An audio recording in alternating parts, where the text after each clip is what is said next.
I only seen one kid who had like blood on him. I don't know if he was the one bleeding, but yeah, they looked real terrified. 13 Action News Live at 3 begins with updates to breaking news that we've been following all day. Chopper 13 fast and first over a school bus crash near Cary and Nellis. We are dedicating so many of our resources to make sure that we are bringing you the most updated information. We want to go first to Leslie Marine, who is live at the scene where this all happened. Carla, right now there are few police left here on scene. If you see this dirt lot right over where these cars are, that is where this bus landed that was carrying 48 students. Right now, police trying to figure out how all this could have happened. Right now, we do know that right around 8:30, the school bus was traveling southbound on Nellis on its way to Bailey Middle School, while another car was heading east on Cary. At some point, police tell us they collided, sending that bus tipping over into a dirt lot. Right now, police tell us out of the 48 students on board that bus, only 14 students were sent to the hospital, as well as the bus driver. All right now expected to be okay. A kid we spoke to earlier today talked about how he used the emergency exits to get out safely. It was just right in front of my window, so I just opened it. And then I grabbed my friend JJ and Travis. It was like very terrifying. I felt like I was gonna die. At this point, both of those students we spoke to says it was actually one of their classmates, a 12-year-old on that bus, that they said helped control this situation. They said the student actually jumped out of their seat and took over the wheel for the bus driver. They believe if they had not done that, then the bus might have landed all the way on its roof. And as for that bus driver, right now CCSD police are saying as of this afternoon, they are celebrating that driver. Reporting live, Leslie Marine, 13 Action News.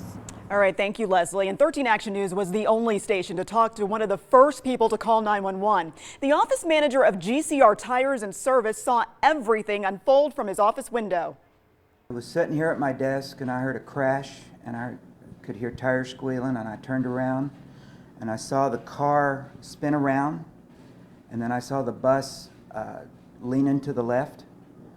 The bus hit the curb, went through the fence, and fell on its side. I was just scared to death. Those poor kids. That scared me to death. I thought, those kids are going to die, you know? I don't know what the situation was with the lady that ran the red light. Maybe she got distracted or whatever, but it's really, really, really sad. Really sad. And Charlie says that he sees accidents all the time at the intersection of Cary and Nellis, but he never imagined that he would see something like this. That school bus was headed to Bailey Middle School. A lot of parents rushed to the school when they heard about the crash. 13 Action News reporter Tom George talked to some of those parents in the middle of all of that confusion. Yeah, well, Carla, throughout the day, we've seen parents coming in trying to check on their kids. Now school's about to end, and we're seeing some kids get picked up. Parents definitely hugging their kids a little tighter tonight because of what happened. But earlier, it was a pretty chaotic scene. I want to show you some video we have earlier. This was from just before school. You could see parents running inside, trying to get into the office to make sure that their kids were okay as they began seeing this on the news and seeing those text messages floating around. We were told the office was flooded with parents trying to check on their students. We talked to some of them earlier. I want to be able to deal with them at home and to know that my kids were okay. I had to come here today, and I don't know what else to say other than I needed to see proof that my kids were okay.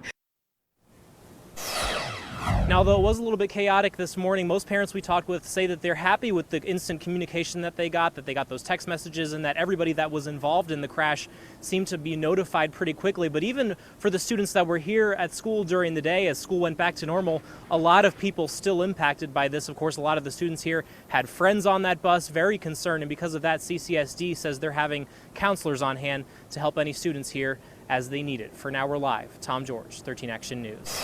All right, thank you, Tom. And a scene like this can quickly turn chaotic, but our first responders stayed calm and in control. We have some of that first communication that came across the scanner just minutes after that crash.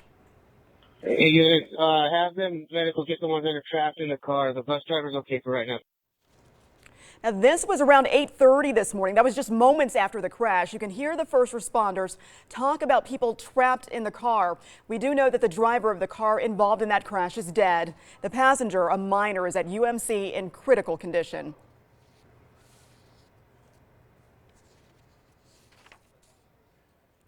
And several other students on the bus were also taken to University Medical Center. That is where we find 13 Action News reporter David Schumann right now. Well, this is a lot slower here at UMC than it was earlier when it was pretty hectic with parents and students rushing to make sure everyone was okay, reuniting. All the students who were on the bus have been accounted for, including 12 of them who we've been told were brought here to be treated for moderate injuries. Now, you mentioned this, Carla, a child who was not on the bus, who was in the other car, is also here in critical condition. That child was in the passenger seat with the driver who was killed in the frightening crash. Also brought here was the bus driver, who school district police are praising today for how she handled the situation.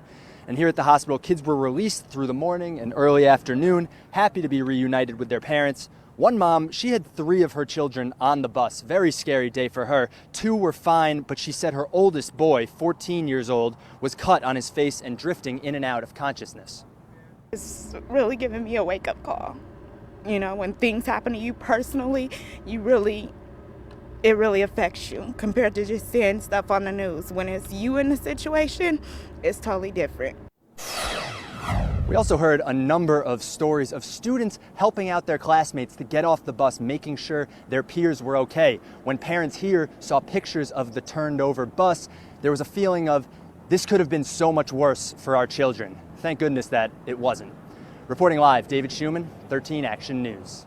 And we know that the safety of your children is a priority. Today, we're taking a look at what the school district is doing